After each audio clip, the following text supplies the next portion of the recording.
శ్రీ మల్లు భట్టి విక్రమార్క గారి పిలుపు మేరకు తెలంగాణ రాష్ట్ర ప్రభుత్వం ఈ కోవిడ్ నియంత్రణలో క్రీడలకు భాగంగా వారి వాళ్ళకు పిలుపుకోవడం జరిగింది. అన్ని నియోజకవర్గ కేంద్రాల్లో ఈ కోవిడ్ నియంత్రణ చర్యలో భాగంగా ప్రెస్ మీట్ పోయించే పరిస్థితి. ఈ ప్రెస్ మీట్ వచ్చినటువంటి గారికి, గారికి, సీనియర్ కాంగ్రెస్ నేతలందరికీ, కార్యకర్తలకు, ముఖ్యంగా పార్టీ మిత్రులకు నమస్కారాలు. మార్చి నెలలో బడ్జెట్ సమావేశాల్లో సీఎంపీ నేత భట్టి విక్రమార్క గారు కరోనా రాష్ట్రానికి వచ్చే ముంపు ఉందని చెప్పేసి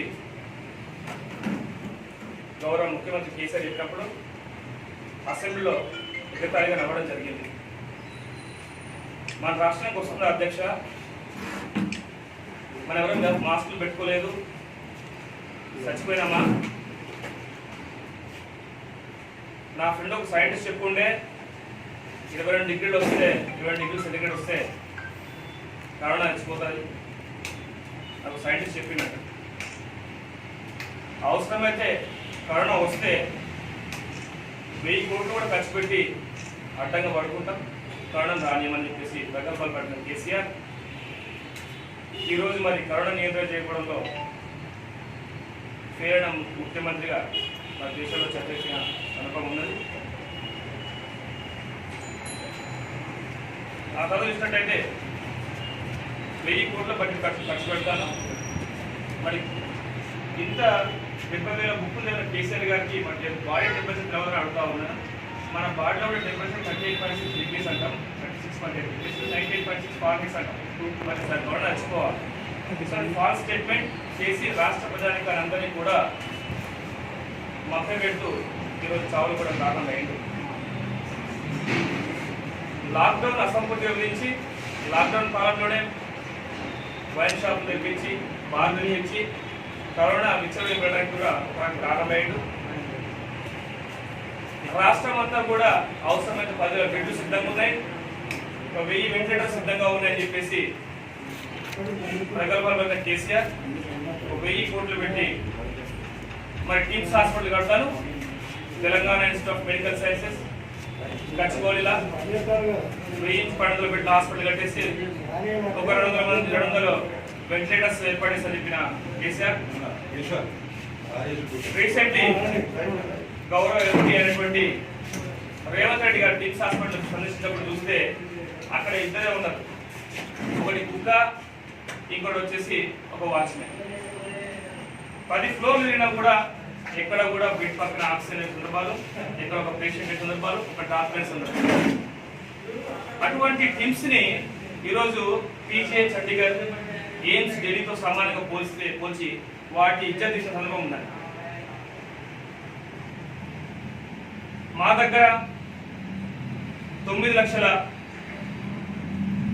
N95 మాస్కులు ఉన్నాయి, 4 లక్షల పీపీ కిట్స్ ఉన్నాయని చెప్పేసి ప్రగల్భాలు పలికిన కేసీఆర్ గాంధీ హాస్పిటల్లో ఉన్న రెసిడెంట్ డాక్టర్స్ కానీ, వరంగల్లో ఉన్నటువంటి కాకతీయ మెడికల్ కాలేజ్ అనుబంధ ఎంజిఎం హాస్పిటల్ కానీ డాక్టర్లు మాకు N95 మాస్కులు కూడా నకిలీ వస్తున్నాయి, మేము జబ్బుల బాగా పడుతున్నాం అనేసి 50 మంది పైగా డాక్టర్లు ఈ కోవిడ్ గురివడం జరిగింది. మనం చూస్తాం ఇటీవలే గాంధీ హాస్పిటల్లో పనిచేస్తున్నటువంటి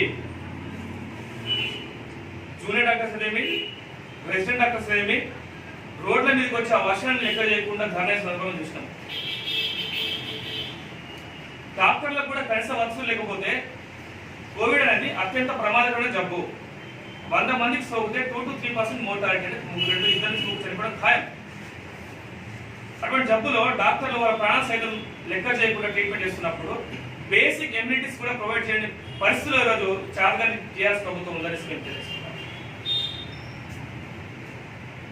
ఈరోజు చూసాం, కరోనా వస్తే మేము ఆ నియోజకవర్గ కేంద్రాల్లో అవసరం మాస్కులు లేకుండా పనిచేస్తామని చెప్పేసి ఎంతమంది ఎమ్మెల్యేలు ఈరోజు మాస్కులు లేకుండా కాన్స్టిట్యూన్సీ హెడ్ క్వార్టర్స్లో వీళ్ళు కరోనా నియంత్రణ పైన పనిచేస్తామని అడుగుతా ఉన్నాం. 3 ఎమ్మెల్యేలు పడ్డారు. నిన్న హోంమంత్రి మన రీసెంట్లీ డిప్యూటీ స్పీకర్ పాపం జీవన్ రెడ్డి గారు,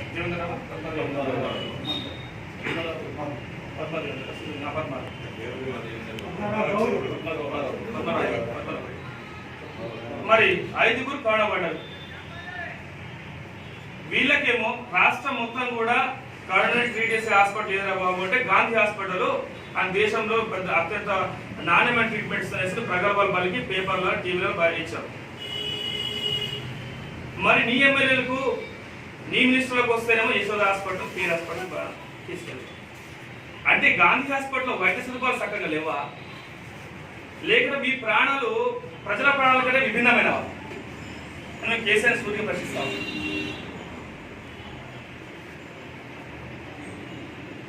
ఈరోజు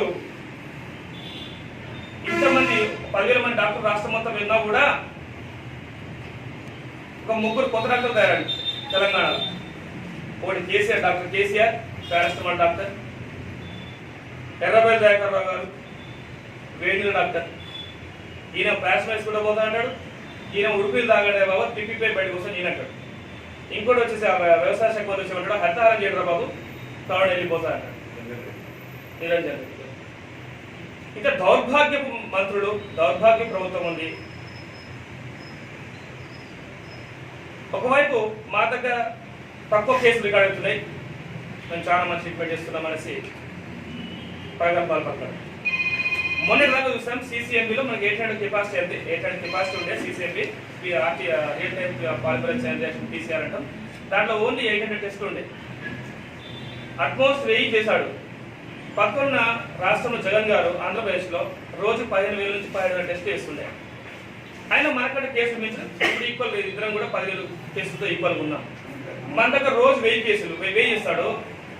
అందులో సగం పైన పాజిటివ్. ఈ మధ్యలో 2,000 నుంచి 3,000 పెంచిండు. ఒక జిహెచ్ఎంసీలో రోజు 800 1000 జాయిన్ అయిపోయినాయి. ఈ రోజు మనం కమ్యూనిటీ స్ప్రెడ్ దశలో ఉన్నాము.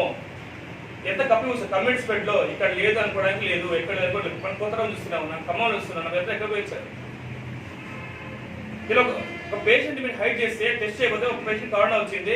వన్ ఆఫ్ ది మా ఫ్రెండ్ వాడు నాకు రెగ్యులర్ నాకు వస్తాడు, హైదరాబాద్ జాబ్ చేస్తున్నాడు, గవర్నమెంట్ జాబ్. 4 ఫ్రెండ్స్ ఒక రూమ్లో ఉన్నారు. ఒకరికి కరోనా వచ్చింది, వాళ్ళు యాక్సిడెంట్ చేశారు. ఈ ముగ్గురిని పట్టుకొచ్చి ముగ్గురిని కూడా వచ్చి ఇలా స్టేట్మెంట్ ఇస్తున్నారు. మరి మాకు చేయండి సార్ అంటే మీకు సింటమ్స్ చేస్తాం. ఇమ్యూనిటీ బాగున్నప్పుడు, ఇమ్యూనిటీ బాగుంటే వైరస్ ఫీవర్స్ మన సింటమ్స్ చూపించవు. మరి ఈ ముగ్గురు కూడా అసిమ్టమేటిక్ కేరియర్స్గా ఉంటారు, అంటే లక్షణాలు లేని కేరియర్స్గా ఉంటారు. వాడు పోయి లైక్ ఉగ్రవాదులు స్లీపర్స్ ఎలా ఉంటారో వాళ్ళందరూ కూడా అందరికి పాటిస్తూ ఉంటారు. అంటే ఈ సొసైటీ మాస్ డిస్ట్రక్షన్ కావాలన్నా కేసీఆర్ గారి ఉద్దేశం. మనం రీసెంట్ కూడా చూసినాం TV5 విలేకరి మనోజ్ గారు అత్యంత దౌర్భాగ్య పరిస్థితి. ఈరోజు బాగా కష్టపడుతుంది, ఈ గవర్నమెంట్ కట్టడి చేయాలని సంకల్పంతో పనిచేస్తుంది పారిశుద్ధ కార్మికులు, డాక్టర్లు, పాత్రికేయ మిత్రులు. TV5 మనోజ్ గారు నాకు ఇలా ఫెసిలిటీస్ లేవు, ఎవరు పట్టించుకోవట్లేరు అని సెల్ఫీ తీసుకొని పెట్టినా కూడా పట్టించుకోని ప్రభుత్వం. మేడ్చల్ జిల్లా యువకుడు 2 రోజుల క్రితం చూస్తే నాన్న చనిపోతున్నాను, నా గుండె ఆగిపోతుంది, వెంటిలేటర్ పెట్టమంటే వెంటిలేటర్ పెట్టిన పరిస్థితి, ఆక్సిజన్ పెట్టిన పరిస్థితి. ఎక్కడ ఎక్కువ వెంటిలేటర్స్ ఉన్నాయి, ఏం ఫెసిలిటీస్ ప్రొవైడ్ చేస్తా ఉన్నారు. రోహిత అనే అమ్మాయి, రోహిత వాళ్ళ హస్బెండ్ శ్రీకాంత్ 10 రోజుల క్రితము రోజు 2 లక్షలు పెట్టుకునే కెపాసిటీ ఉన్న ఆర్థిక స్థాయి ఉన్నా కూడా 10 హాస్పిటల్ తిరిగాడు. అండి సాఫ్ట్వేర్ 10 హాస్పిటల్, అన్ని హాస్పిటల్ తిరిగాడు. లాస్ట్ చెస్ట్ హాస్పిటల్ వెళ్ళాడు, లేదా మేము తీసుకోము. ఉస్మానికి వెళ్ళాడు, ఇది కాదు మీరు గాంధీకి పోండి. గాంధీ పోయేసరికి స్ట్రెచ్లో బట్టి 4 రోజులు వెళ్ళాడా. చివరికి అమ్మాయి ప్రాణాలు కోల్పోయి. బయట ఏమంటున్నారు 10 years before less than more than 60 years అబో. నో దానికి ఏజ్ లిమిట్ లేదండి. 30 years అబ్బాయి కూడా చనిపోవచ్చు. మన రాష్ట్రంలో మనం ఒక 10,000 టెస్ట్ చేసి ఎప్పటిదాకా దాంట్లో 211 మంది ఎస్పీలు అక్కడ వాళ్ళు ఆంధ్రప్రదేశ్ చూస్తే 5 లక్షల టెస్ట్ ఇప్పటిదాకా. మన దేశం తిప్పి కూడా 50 టెస్ట్ చేసి వాళ్ళు 5 లక్షల టెస్ట్ చేసింది. వాళ్ళ మోటార్కి 112 మంది, అంటే మన 2.8%, వాళ్ళు 1.1% ఉంది. మోటార్ చావు కూడా కంట్రోల్ చేసే అంటే ఎంత నిబంధనతో ముఖ్యమంత్రి పనిచేస్తా ఉన్నాడు. ఇక్కడ మన ముఖ్యమంత్రి సోయి లేకుండా పోయి ఫామ్ హౌస్ లో పడుకుంటా ఉన్నాడు. ఇది కాక చాలా కాదన్నట్టు మొన్న జూన్ 15 ఒక జియో ఇచ్చాడు, జియో నెంబర్ 248. ఇక మనకు చాలా కాదు రాబాయ్, మీ అందరూ మీ ఉండే భద్రత స్వస్థ కావండి అన్నట్టు ప్రైవేట్ హాస్పిటల్ కూడా ఇచ్చేస్తున్నాడు కోవిడ్ అన్నాడు. మరి ప్రైవేట్ హాస్పిటల్ ప్యాకేజ్ పెట్టి మళ్ళీ only isolation 4,000, without ventilator ICU 7,500, with ventilator support 9,000 రూపాయలు వెంటిలేటర్ వస్తుంది. ఎక్కడైనా హైదరాబాద్ వెళ్ళండి, మన పేషెంట్ పట్టుకుపోతే రోజుకి 50,000 నుంచి 1,00,000 రూపాయలు వెంటిలేటర్కి ఇస్తారు. ఖమ్మంలో 20,000 ఇస్తారు కదా. ప్రైవేట్ హాస్పిటల్ కంట్రోల్ చేసే యాజమాన్యం మీరు ఉన్నదా? సరే, ఈ 15వ తారీఖు ఇచ్చారు. ఇచ్చినాక జీవో 24 జూన్ హైదరాబాద్ వాసి మిస్టర్ హమీద్ అలీ గారు కోవిడ్తో యశోద హాస్పిటల్లో పల్మనరీ డిపార్ట్మెంట్లో అడ్మిట్ అయ్యాడు. 5 రోజులు దాని బిల్లు 3,40,000 అండి. Per day I think 80,000, 90,000 bill పడుతుంది. 5 రోజులు డిశ్చార్జ్ అయ్యాడు.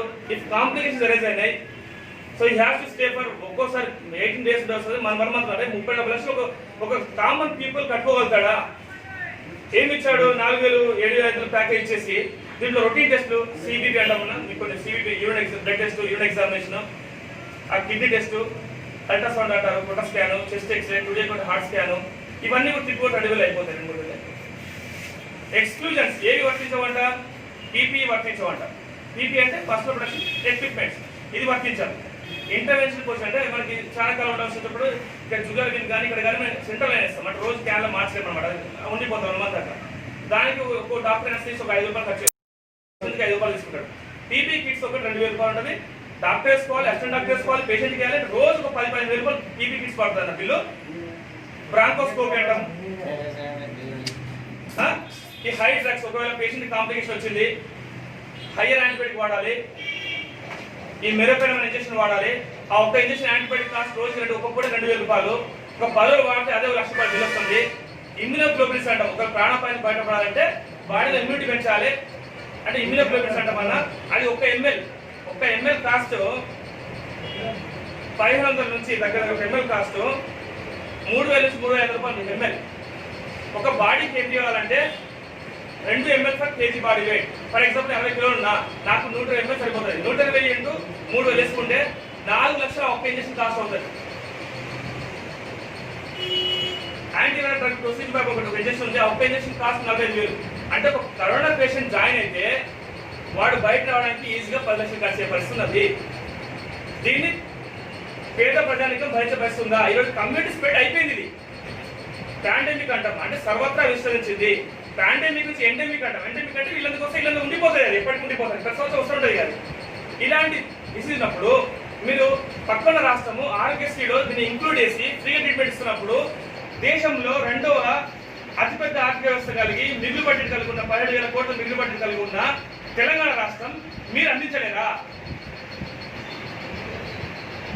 1,000 కోట్లు పెట్టి అడ్డం పడుతున్నారే. 1,000 కోట్లు ఎట్టిపోయినాయి? ఈ నిధులు ఎట్టిపోయినాయి? ఉచితంగా వచ్చిన విరాళాలు ఎట్టిపోయినాయి? ఈరోజు డిస్ట్రిక్ట్ హెడ్ క్వార్టర్స్ లో ఒక ఆయాసం వచ్చి నిమోనియా వచ్చి పంపించిన కేసులను కూడా తీసుకునే పరిస్థితి లేదు. పేషెంట్ ఎక్కడికి పోవాలి? సావల్నా? కాబట్టి ఇలా పీసీసీ పిలుపు మేరకు మేము 4 ప్రధాన డిమాండ్లను 5 ప్రధాన డిమాండ్లను టీఆర్ఎస్ ప్రభుత్వం ముందు ప్రతి నియోజకవర్గం చూస్తా ఉన్నాం. తక్షణమే జిల్లా హెడ్ క్వార్టర్స్ లో కోవిడ్ ప్రత్యేక హాస్పిటల్ కానీ హెడ్ క్వార్టర్ హాస్పిటల్లో సపరేట్ 200 బెడ్ల ఐసోలేషన్ వార్డుని ఏర్పాటు చేయాలి. వాటి తగ్గట్టు వెంటిలేటర్స్ ప్రొవైడ్ చేయాలి. పొరుగు సేవలో కాకుండా ఏ రకమైన ఆంధ్రప్రదేశ్ ఒకటేసారి 10,000 మందిని డాక్టర్లు కానీ పారామెడికల్ సిబ్బంది నియమించిందో అదేవిధంగా మన రాష్ట్రంలో కూడా తక్షణంగా పొరుగు సేవలో కాంట్రాక్ట్ బేస్లో కాకుండా యుద్ధ ప్రాతిపదికన పర్మనెంట్ బేస్లో వైద్య సిబ్బందిని కానీ పారామెడికల్ నియమించాలి. వారికి తగిన సౌకర్యాలు పీపీ కిట్స్ అయితేనేమి, వారి ట్రీట్మెంట్ సీట్కి వస్తే ఇంట్లో రాని పరిస్థితి రెంట్ ఉంటే వారికి భద్రత కల్పించాలి. టెస్ట్ల సంఖ్య ఆంధ్రప్రదేశ్ మాదిరిగా రోజు 10-12 టెస్టులు పెంచాలి. తద్వారా కరోనా ఎంతమందికి వస్తుంది, ఎట్లా ఐసోలేషన్ ఎలా ఉండాలనేసి ప్రజలు జాగ్రత్త పడతారు. ప్రతి ఇంటికి కూడా మాస్క్, కోటి మాస్క్ పంపినారు. మాస్క్ పంపిణీ లేదు. ప్రతి ఇంటికి, ప్రతి గ్రామ పంచాయతీలో, ప్రతి ఊరులో కూడా మరి మాస్క్ పంపిణీ జరగాలి. కోవిడ్ను ముఖ్యంగా రాజీవ్ ఆరోగ్యశ్రీలో చేర్చి ఎంత ఖర్చు అయినా ప్రభుత్వం భరించాలి. మా మెయిన్ డిమాండ్ రాజీవ్ ఆరోగ్యశ్రీలో చేర్చాలి. ఒక తెలంగాణ రాష్ట్ర ప్రభుత్వంలో ఆరోగ్యశ్రీ పైన రాష్ట్ర ప్రభుత్వం సంవత్సరానికి 400 నుంచి 1000 కోట్లు ఖర్చు పెడతాం, 500 నుంచి 1000 కోట్లు ఖర్చు పెడతాం. ఇటువంటి హెల్త్ ఎమర్జెన్సీ ఉన్నప్పుడు మిగతా సర్జరీస్ నువ్వు చిన్న చిన్న సర్జరీస్ ఏవైతే ఉన్నాయో వాటిని పక్కన పెట్టి ఇప్పుడు హెల్త్ ఎమర్జెన్సీ ఉంది కాబట్టి కోవిడ్ని ఆరోగ్యశ్రీ చేర్చి ప్రజల ప్రాణాలు కాపాడాలి, ప్రజల లైఫ్తో ఆడుకోవద్దని చెప్పేసి మేము గట్టిగా ప్రభుత్వం హెచ్చరిస్తూ ఈ 5 డిమాండ్ నెరవేర్చేలాగా ప్రభుత్వం చొరవ చూపాలని కోరుకుంటా ఉన్నాం.